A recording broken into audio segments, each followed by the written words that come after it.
예, 김우중 전 대우그룹 회장이 별세했습니다. 향년 83세로 별세를 했습니다. 김우중 전 회장 하면 역시 키워드가 세계 경영이죠. 최근에는 뭐 여러 가지로 어려움을 많이 겪었지만 과거에 재계 서열 2위까지 올라갔을 정도로 대그룹을 일궜고 이끌었던 큰 별이었습니다. 삼가 고인의 명복을 빕니다. 이 김우중 전 회장 관련해서 이준석 바른미래당 전 최고위원과 얘기 나눠보겠습니다. 이준석 전 최고위원은 젊으니까 네. 김우중이라는 인물이 그렇게 가까이 와닿지는 않을 것 같은데. 전 굉장히 가까이 와닿습니다. 그래요? 이게 좀 특이한 게 뭐냐면은 네. 제가 처음에 상계동에 선거 나왔을 때 네. 제가 항상 유세차에 올라가면 하던 얘기가 있어요. 네. 많은 사람들이 제가 이제 유학도 갔다 오고 그리고 뭐 또 그러니까 막 강남 출신의 누구 아니냐 이렇게 생각하시는데 금수저 아니냐 그런데 제가 왜 상계동 출신인지 아냐고 이제 물었거든요. 상계동 출신인 이유는 저희 아버지가 첫 직장으로 들어가신 곳이 대우 상사였어요. 네.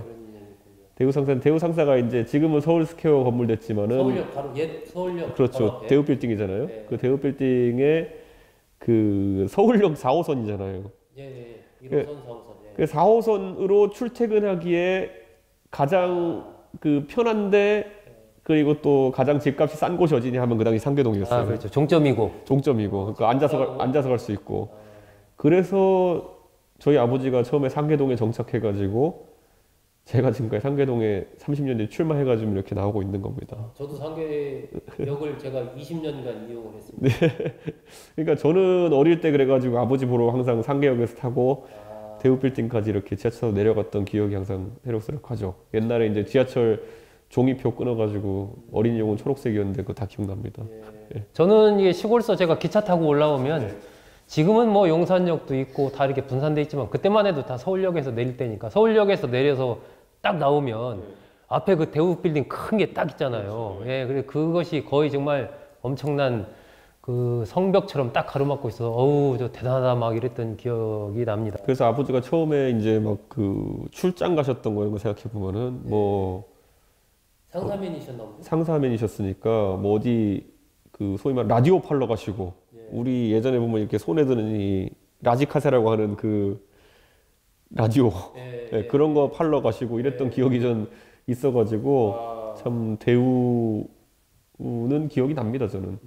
김우중 회장이라는 그 개인 인물에 대해서는 혹시 어떤 이미지를 갖고 있나요? 뭐 저는 이제 그 다음에 이제 그 아버지가 이직하셨기 때문에 그 다음에 추억이라는 거는 이제 대우라는 기업이 몰락하는 과정이 이제 기억에 남죠. 중학교 때 이렇게 거치면서 이제 결국에는 그 구조조정이나 빅딜을 통해 가지고 대한민국 대기업 집단이 하나씩 이제 좀 바뀌어가는 모습 속에서 대우를 봤었는데 사실 지금 와서 이제 제가 경제를 공부하고 또 이렇게 뭐 여러 가지 사회적인 관점을 가지고 보면은 과도기적으로 있을 수밖에 없는 형태의 기업이었고 반대로 봤을 땐 지금 봤을 땐 굉장히 위험한 형태의 기업 집단이었다 이런 생각했는데 대표적으로 이게 뭐 약간 왜곡돼서 전달되기도 하지만은 뭐 기술은 사오면 된다 이런 것들.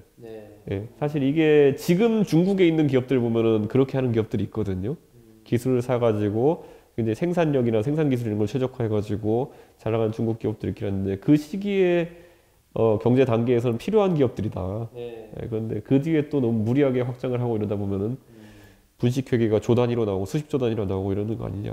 그래서 좀 어느 정도는 저는 뭐 이해가는 측면과 더불어 가지고 굉장히 위험했다 이런 생각이 듭니다. 이게 우리 현대사에 보면 수많은 기업들이 명멸을 했는데 기업들 성장사를 보면 몇 가지 이렇게 나눌 수가 있습니다. 이 대우처럼 그냥 이렇게 순수하게 그냥 자기 돈 갖고 처음 시작해서 대그룹을 일군 이런 데가 있고 그게 이제 지금으로 치면 뭐 롯데 같은 그런 데입니다. 금호그룹 이런 데도 마찬가지죠.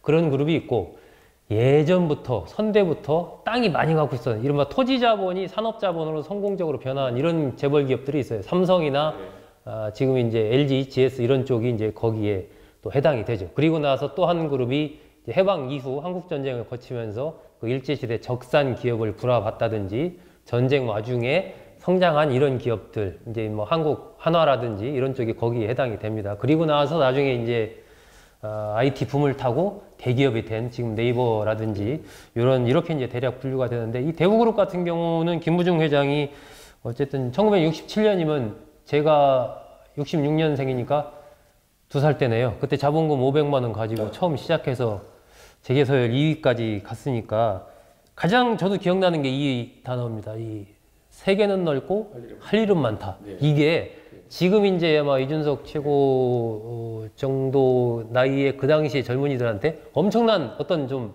영감과 도전 의식을 줬거든요. 그렇죠. 그리고 동유럽 진출이라든지 이런 거는 제가 봤을 때 지금도 그 여파로 굉장히 이제 생산 기지나 이런 것들이 많이 남아 있는 것들을 보면은 꽤 획기적일 수도 있었다라는 생각이 들고, 다만 이제 저는 계속 그 생각이 들어요. 결국에는 우리가 지금 생각하는 현대, 대우, 삼성, 이 기업들이 어느 시점엔 전부 다 배를 만들었고, 어느 시점엔 전부 다 차를 만들었고, 어느 시점엔 전부 다 냉장고를 만들었고, 어느 시점엔 전부 다 건설을 했고, 이 그 사실 과당 경쟁이라는 그 어떤 틀 자체가 터질 수밖에 없는 상황이었다. 저는 이렇게 생각하고, 일본도 마찬가지잖아요. 일본도 보면은 과거에 이제 전후에 경제가 붐이 갈 때, 뭐 사실 히타치, 도시바, 미쓰비시 뭐 이런 곳들은 만드는 품목이 거의 중복이었잖아요, 보면은. 예, 그런 상황 속에서 결국 지금 와가지고 2000년 초반부터 정리되어가는 모습들을 보면서 대우는 조금 일찍 오히려 그들보다 이제 그 정리되는 단계로 들어갔던 것이 아닌가 이렇게 보고, 지금 이제 사실 대우라는 사명을 달고 이제 있는 업체가 없죠. 이제 보면 대우건설 정도, 대우증권도 최근에 합병이 됐고, 그러다 보니까 김우중 그 회장 입장에서는 그 떠나는 순간까지도 아쉬움이 좀 많았을 것 같다. 왜냐하면 본인이 이제 예전에 기자회견을 하면서 그 당시에 이제 기업 해체 공작에 당했다라는 취지로 이제 말을 했잖아요. 예. 예전에 이제 비슷한 말을 했던 부분이 이제 국제그룹 했던 양 회장이 비슷한 말을 했었고, 근데 그 양 회장이야 뭐 그때 너무 또 티가 나게 그런 일이 있었으니까 그런 주장을 했었는데, 사실 김우중 회장 입장에서도 비슷한 생각을 할 수밖에 없는 것이 아닌가. 저는 요즘 그 여기 저희 시사저널 녹화하러 올 때마다 이 앞에 건물 보면서 국제그룹도 생각하게 됩니다. 제가. 그게 참 우리 현대사에서 보면 여러 가지 아픔들이 많이 있죠. 이 김우중 전 대우그룹 회장 같은 경우도 어쨌든 아까 뭐 이준석 전 최고도 잠깐 얘기했지만 IMF 당시에 대우가 해체될 때 그 전부터 여러 가지로 좀 위험 신호들이 많이 왔었고, 그러니까 이게 급성장의 신화, 그리고 많은 젊은이들에게 세계 경영의 꿈과 화두를 던져준 그런 인물이기도 했지만, 한편으로는 이른바 이제 문어발식 경영, 그리고 이제 이른바 정경유착 이런 측과 관련해서 많은 또 비판을 받고 있는 그런 인물이기도 했습니다.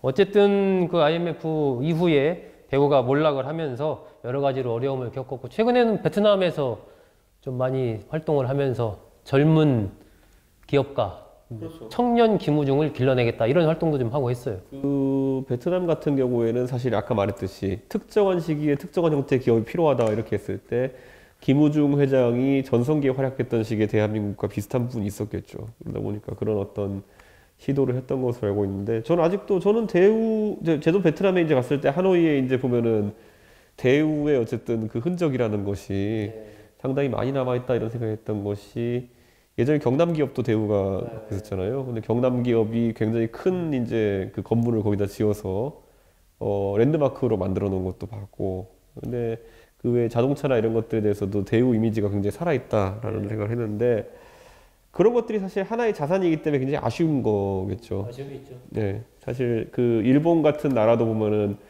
한번 구축해놓은 상사 네트워크라는 것이 국가적으로 어떻게 도움이 되느냐, 그거 가장 잘 보여주는 게 일본 아니겠습니까? 외교관은 파견이 안 돼도 상사 직원은 파견돼가지고 정보를 취득하고 뭐 하나라도 팔 게 없느냐를 다 수집해가지고 거기서 국부를 창출하는 것 자체가, 사실 뭐 저희 아버지도 그렇게 했어서 그런지 모르겠지만은 젊은 사람들한테는 어느 정도 로망인 어떤 직업이 아니었나 이런 생각하는 거죠.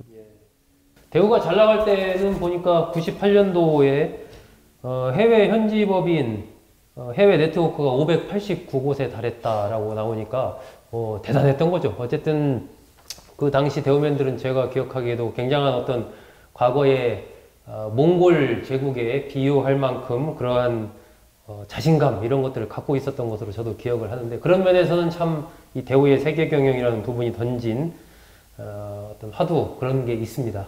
김우중 회장이 조금 더 잘 정말 기업을 경영해서 지금도 그런 세계적인 글로벌 기업으로 남아 있었다면 더 좋았을 텐데 이미 뭐 옛일이 됐습니다. 어쨌든 김우중 전 회장님의 명복을 다시 한번 빕니다.